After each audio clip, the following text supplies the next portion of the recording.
ഉണ്ണികളെ മരത്തിൽ നിന്നും വീഴ്ത്തിയതിനു ശേഷമുള്ള ഏതാനും ദിവസങ്ങൾ ഭീമനെ പറ്റിയുള്ള പരാതികളില്ലാതെ തന്നെ കടന്നുപോയി. എന്തെങ്കിലുമൊക്കെ സംഭവിക്കുമെന്ന് എല്ലാവരും കരുതിയിരുന്നു. അതുകൊണ്ടാവാം ഏവരും പരസ്പരം ജാഗ്രത പുലർത്തി. പാണ്ഡവർ കഴിയുന്നതും സുയോധന്റെ കാഴ്ചയിൽപ്പെടാതെ കഴിച്ചുകൂട്ടി. പകൽ സമയങ്ങളിൽ അവർ വിതുരർക്കൊപ്പം കഴിഞ്ഞു.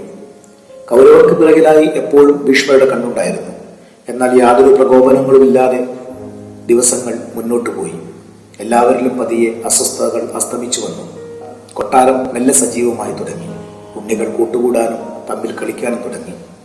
ഇതിനിടയിൽ സുയോധനൻ ഏതാനും അനുജന്മാരും വൃത്യന്മാരുമായി പ്രമാണകോടി സന്ദർശിച്ചു. കാടുകളതിലിടുന്ന അതിമനോഹരമായ ഒരു നദീതീരമായിരുന്നു പ്രമാണകോടി. അവിടെ കമ്പാളങ്ങൾ കൊണ്ട് കൂടാരങ്ങൾ തീർത്തു. തച്ചന്മാർ ചെറിയ കളിവെള്ളങ്ങൾ പണിതു കൊടുത്തു. സന്ധ്യയോടെയാണ് അവരെന്ന് ഹസ്തിനപുരത്തേക്ക് തിരിച്ചത്. കൊട്ടാരത്തിലെത്തുമ്പോൾ പൂമുഖത്ത് വിതുരർക്കൊപ്പം ധർമ്മപുത്രനും ഇരിക്കുന്നുണ്ടായിരുന്നു. സുയോധനൻ അവർക്ക് നേരെ പുഞ്ചിരി പൊഴിച്ചു. വിതുരർ ചോദിച്ചു, ഇതുവരെ എവിടെയായിരുന്നു? ഞാൻ വെറുതെ പ്രമാണകോടി വരെ പോയിരുന്നു. സുയോധനൻ അകത്തേക്ക് നടന്നു. അപ്പോൾ ധർമ്മപുത്രർ വിതുരരോട് പ്രമാണകോടിയെ പറ്റി ആരാഞ്ഞു. ദുര്യോധനെ ആകർഷിക്കത്തക്ക എന്താണ് അവിടെയുള്ളത്?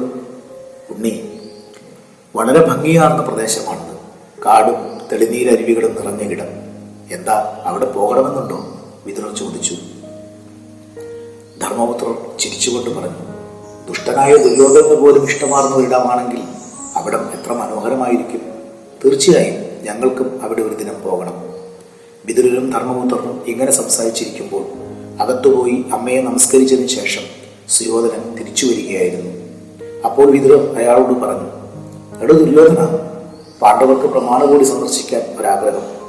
അതിനെന്താ, നാളെ പോയാലോ? അതെ, നാളെ തന്നെ. എന്താ ഉണ്ണി? വിതുരർ ധർമ്മപുത്രരോട് ചോദിച്ചു. അയാൾ സമ്മതം മൂടി.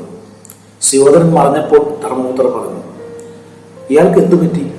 ഞങ്ങളോട് യാതൊരു അനിഷ്ടവുമില്ലാത്ത പോലെ. മാറ്റങ്ങൾ നല്ലതല്ലേ ഉണ്ണി? മാത്രമല്ല, നിങ്ങളോട് നേർക്കാനുള്ള ശേഷിയുണ്ടോ അവർക്ക്? എന്തായാലും നാളെ പുറപ്പെടാനൊരുങ്ങിക്കൊള്ളൂ. വിതുരർ ധർമ്മപുത്രരെ ആശ്ലേഷിച്ചുകൊണ്ട് വിടവാങ്ങി. ധർമ്മപുത്രർ കൂട്ടുപുരയിലെത്തിയപ്പോൾ അവിടെ അനുജന്മാരെല്ലാവരുമുണ്ട്. യാത്രയെക്കുറിച്ച് പറഞ്ഞപ്പോൾ ഏവർക്കും സന്തോഷമായി. അതിനാൽ അവർ അതിവേഗം ഭക്ഷണം കഴിച്ച് ഒരുക്കങ്ങൾക്കായി സ്വന്തം കിടപ്പറകളിലേക്ക് പാഞ്ഞു. ഊട്ടുപുരയിൽ നിന്ന് പുറത്തിറങ്ങുമ്പോൾ ധർമ്മപുത്രരെ കാത്ത് വെളിയിൽ വിതുരർ നിൽപ്പുണ്ടായിരുന്നു. അദ്ദേഹം ധർമ്മപുത്രരോട് പറഞ്ഞു, നാളത്തെ യാത്രയ്ക്ക് ഞങ്ങൾ മുതിർന്നവരാരും വരുന്നില്ല. നിങ്ങൾ ചെറുപ്പക്കാർ സന്തോഷിക്കുക. പിന്നെ വിതുരർ അല്പം കൂടി ചേർന്ന് നിന്ന് ശബ്ദം താഴ്ത്തിക്കൊണ്ട് തുടർന്നു, എല്ലാത്തിലും നിന്റെ കണ്ണുണ്ടാവണം, ഒരു മൂന്നാം കണ്ണ്. കൗരവർ വിശ്വസിക്കാറായിട്ടില്ല. അമിതാഘാതം ആപത്ത് വരുത്തുമെന്നത് മറക്കണ്ട. വിതുരർ അത്രയും പറഞ്ഞുകൊണ്ട് വേഗം തിരികെ പോയി. ധർമ്മപുത്രർ കിടപ്പറയിലേക്ക്. സുയോധനൻ ഉറങ്ങിയിരുന്നില്ല. അയാളുടെ അടുത്ത് ദുശാസനൻ കർണനെയും കൂട്ടി വന്നിരുന്നു. കർണൻ ചോദിച്ചു, സുയോധന, ഭീമന് മാത്രമായിട്ടല്ലേ പ്രമാണകോടിയിൽ വിരുന്നൊരുക്കിയത്? പിന്നെങ്ങനെ എല്ലാവരും? ഞാനും അത് ചിന്തിക്കാതിരുന്നില്ല. എന്തായാലും വൃദ്ധന്മാർ ഉണ്ടാകുമല്ലോ, എല്ലാം ശരിയാവും. അത് കേട്ട് ദുശാസനൻ പറഞ്ഞു, എല്ലാ പേരും വരട്ടെ, മഞ്ഞുരുകട്ടെ. ഭീമനായി കരുതിയ വിശിഷ്ട ഭോജ്യങ്ങൾ കഴിച്ച് അയാൾ സന്തോഷിക്കട്ടെ. അങ്ങനെയെങ്കിലും സ്നേഹം തോന്നി അയാൾ ഉപദ്രവങ്ങൾ നിർത്തിയാലും. ഭക്ഷണത്തോടുള്ള സ്നേഹം മറ്റൊന്നിനോടും ഭീമനിൽ നിന്ന് പ്രതീക്ഷിക്കേണ്ട ചങ്ങാതിമാരെ എന്ന് കർണൻ പറഞ്ഞപ്പോൾ എല്ലാവരും ചിരിച്ചുപോയി. സുയോധന് ശുഭരാത്രി നേർന്നുകൊണ്ട് കർണനും ദുശാസനും പതിയെ മുറിക്ക് പുറത്തേക്ക് നടന്നു.